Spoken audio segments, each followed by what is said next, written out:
I still remember that night, the candles flickering on a cake I had baked for myself, my heart pounding with hope. I had waited for him to arrive, waited for him to see me not just as a friend, but as the woman who loved him deeply. But when he looked at me, his words cut sharper than any blade, "Don't love me." In that moment, my world shattered. Yet life, with all its cruel twists and hidden kindness, was not done with us. What I didn't know was that fate had already begun writing a story neither of us could escape. You're watching The Untold Love, where stories of love, heartbreak, and destiny unfold. Don't forget to like, comment, and subscribe for more heart-touching stories that stay with you forever. I was never the kind of girl who stood out in a crowd. I wasn't the loudest voice in the room, nor the one people's eyes naturally searched for. I was ordinary. But my heart, it carried something extraordinary, a love that bloomed silently, without asking permission. And the center of that love was him. He was different from me in every possible way. Where I was quiet, he was lively. Where I hesitated to step forward, he walked with effortless confidence. People gravitated towards him, like moths to a flame. He didn't even try, his smile, his charm, his easy laughter, it was enough to make everyone feel as though they belonged. And yet, in all those countless faces around him, I often wondered, did he ever notice mine? We first met in the simplest of ways. A shared seat in a classroom. A borrowed pen. A casual exchange that turned into endless conversations. At first, it was friendship. Pure, uncomplicated. But soon, the moments began to mean more to me than they should have. The way he remembered the smallest details about me. The way he'd listen, really listen, when I spoke, even when the world around us was loud. I found myself smiling at his texts late into the night, reading and rereading his words as though they were poetry. My heart would skip when his name appeared on my screen.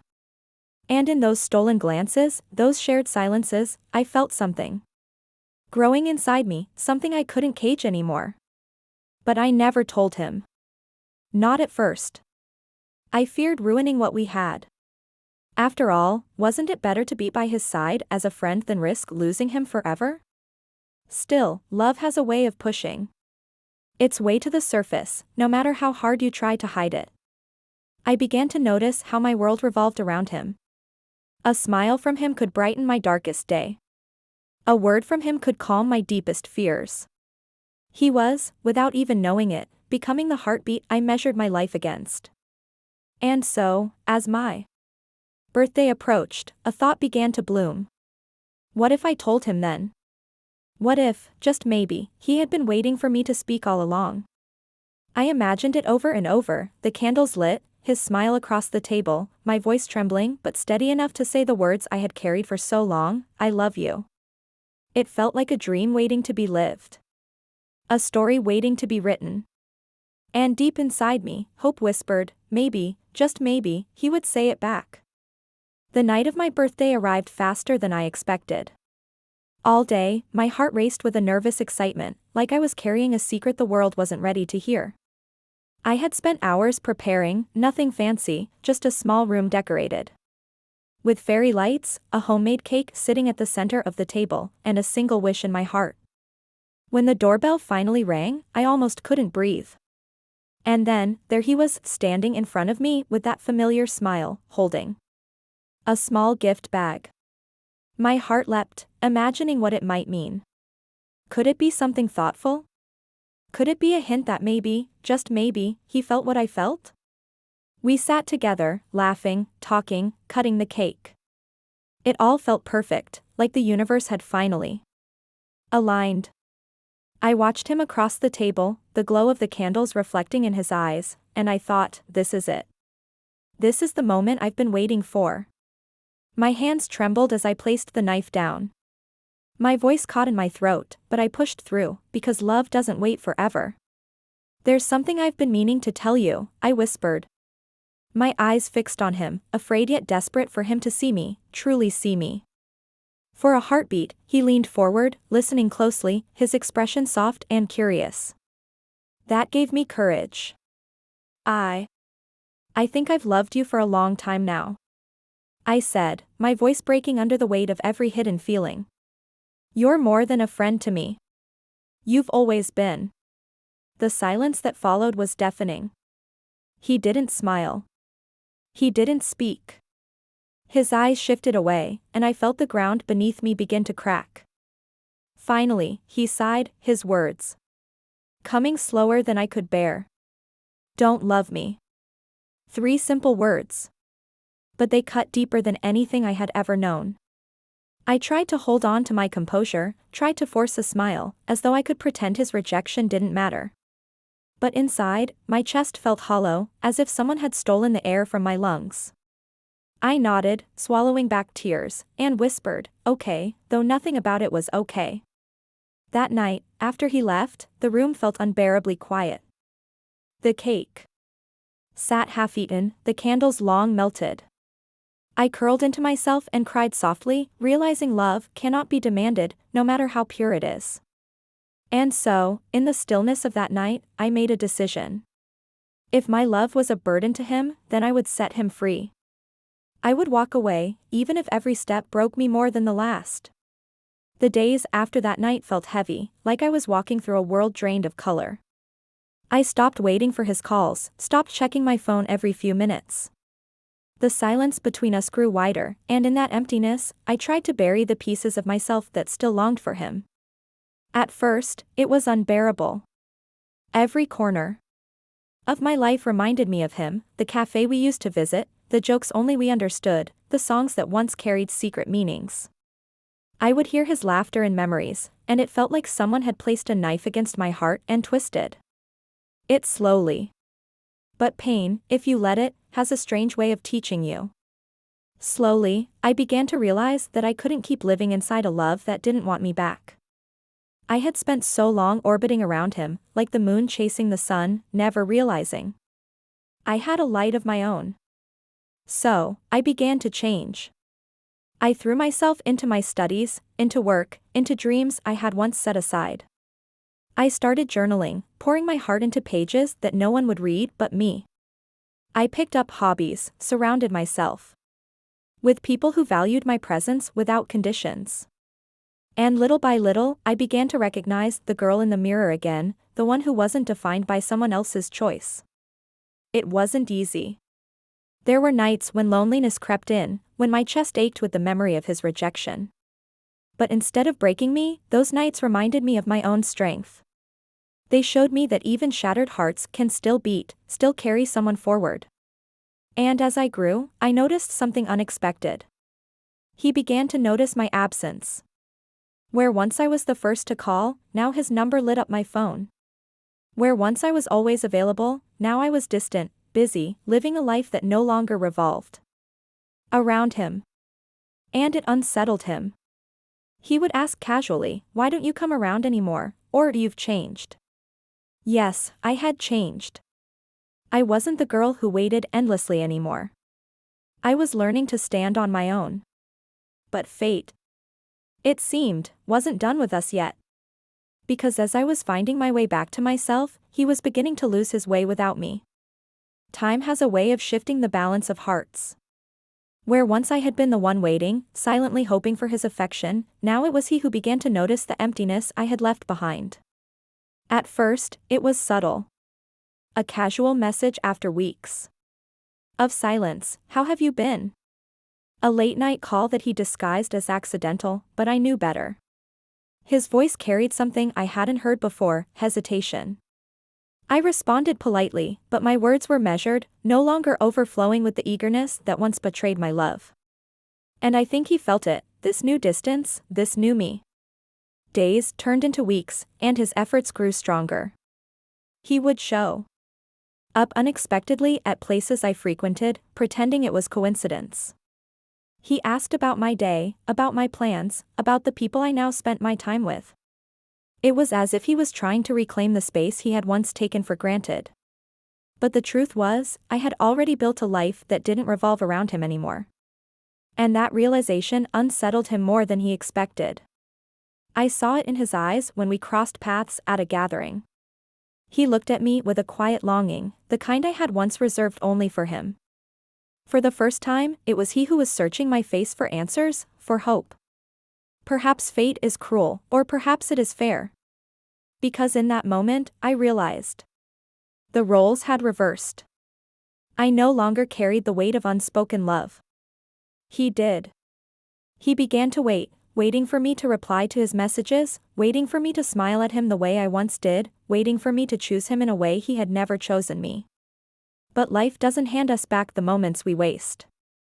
The girl who had once counted every second for him had learned to count her own blessings instead. And though a part of me felt the old ache return, I couldn't ignore the truth. Fate wasn't giving him back the version of me he had rejected. Now, it was his turn to wait. His turn to wonder if the chance he had thrown away could ever come back. And as I watched him struggle with the weight of that realization, I couldn't help but ask myself, was this destiny's way of balancing the scales, or was it simply too late? Fate has a strange way of weaving hearts back together, even when they've drifted far apart. Months had passed since his calls, his texts, his quiet attempts to draw me back into his world. I had stayed polite, but careful. My heart, once so open, now guarded its gates like a fortress. And then, one evening, destiny decided our paths would meet again. It was a gathering of old friends, laughter echoing, music flowing, memories filling the air. I didn't expect him to be there, yet there he was, standing across the room. His eyes found mine instantly, as if the crowd between us didn't exist.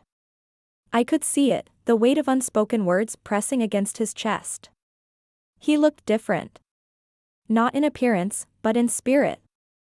For the first time, his confidence seemed fragile, his smile hesitant, as though he was afraid I might turn away. Later that night, when the noise faded and only the quiet lingered, he found me alone on the balcony. For a moment, neither of us spoke. The silence carried everything, the years of friendship, the pain of rejection, the distance we had lived with. And then, in a voice softer than I'd ever heard from him, he said, "I was a fool." I looked at him, confused. He went on, his words trembling, "I thought pushing you away was the right thing. I thought if I told you not to love me, I was protecting you, from my fears, from everything I didn't know how to give. But all I did was hurt us both." My chest tightened. Part of me had waited years to hear these words, to know that I wasn't invisible, that my love had always meant something. And yet, it came too late. He stepped closer, his eyes searching mine desperately. "I miss you. I miss what we had. I can't stop thinking, maybe we were meant to be." Tears stung my eyes, but they weren't the tears of the girl who had once begged for his love. They were the tears of a woman who had carried her own heart through fire and learned to heal. Fate had indeed reversed the story. Where once I had waited, now it was him standing on uncertain ground, hoping, longing, pleading. And in that moment, I realized, destiny doesn't always bring people back to give them what they lost. Sometimes, it brings them back to show how much they let slip away. I stood there on that balcony, staring into the eyes of the man I had once believed was my entire world. The same man who had shattered my heart with 3 simple words, "Don't love me." And now, years later, he stood before me, his own heart trembling with the weight of love he could no longer contain. For a long moment, I didn't speak. I let the silence stretch, because silence sometimes speaks louder than words ever can. I saw the regret in his eyes, the desperation in the way his hands fidgeted, as though he wanted to hold mine but no longer knew if he had the right. Finally, I took a deep breath. My voice was calm, steady, so unlike the girl who had once confessed her love with shaking hands. "I loved you," I said softly. "With everything I had. I loved you so much it hurt to breathe. But the girl who waited for you, she doesn't exist anymore." His face fell, his eyes glistening, and for the first time I saw him vulnerable in a way I had never imagined. He whispered, "Please, don't say that. Don't tell me it's too late." Tears slipped down my cheeks, but they were not tears of longing. They were tears of release. I smiled gently, because despite everything, I didn't want him to carry hate in his heart. It's not too late for you, I replied. But it's too late for us. He swallowed hard, his gaze dropping as though he was trying to hold on to a version of me that no longer existed. And maybe he was. Because the truth is, I had found myself in the years he had lost me. I had discovered that love isn't just about holding on, it's also about knowing when to let go. I stepped closer, placing a hand on his arm, not with love, but with kindness. I hope you find the love you're ready for now, I whispered. Because I can't go back to being the girl who waited. And with that, I turned away. My steps were heavy, but they were free. As I walked back into the glow of the lights and laughter, I realized something. Fate hadn't brought him back to give me the ending I once dreamed of. Fate had brought him back to show me how far I had come. And in that bittersweet truth, I finally found peace. Life has a way of circling back, of showing us reflections we never thought we'd see. Once upon a time, it was me who waited, counting days, holding on to hope that he would turn and finally see me. I gave my heart so completely that I forgot where my own life began and where it ended. And when he said those 3 words, "Don't love me," I thought my world had ended. But now, standing at the end of this journey, I realized the truth, it didn't end. It transformed. Fate brought him back, yes, but not to heal what had been broken between us. It brought him back so I could face the girl I once was, the one who waited endlessly, who cried silently, who believed love meant sacrificing herself. Fate gave me a mirror, and in his longing eyes, I saw the proof of how far I had come. He was waiting now. Waiting for a smile, for forgiveness, for a chance to step into a love he had once thrown away. But I could not give it to him. Not because I hated him, not because I wanted revenge, but because love is not something you pick up and put down when it suits you. I walked away not with bitterness, but with peace. Because sometimes, the most powerful love story is not about 2 hearts finally coming together. Sometimes, it's about one heart learning to stand on its own, strong and unbroken. He remained behind that night, carrying the weight of regret. And I stepped forward into a life that was finally mine. For once, I wasn't the one waiting. For once, I wasn't the one breaking. And that is the lesson fate carved into my heart. Love isn't always about winning someone back. Sometimes, it's about losing them and still finding yourself whole. So if you ever find yourself waiting for someone who cannot see your worth, remember this, is fate has a way of rewriting the story. One day, they may wait for you, they may realize what they lost. But by then, you will have learned the most important truth of all, you were never incomplete without them. Because in the end, the greatest love you'll ever discover is the one you give yourself.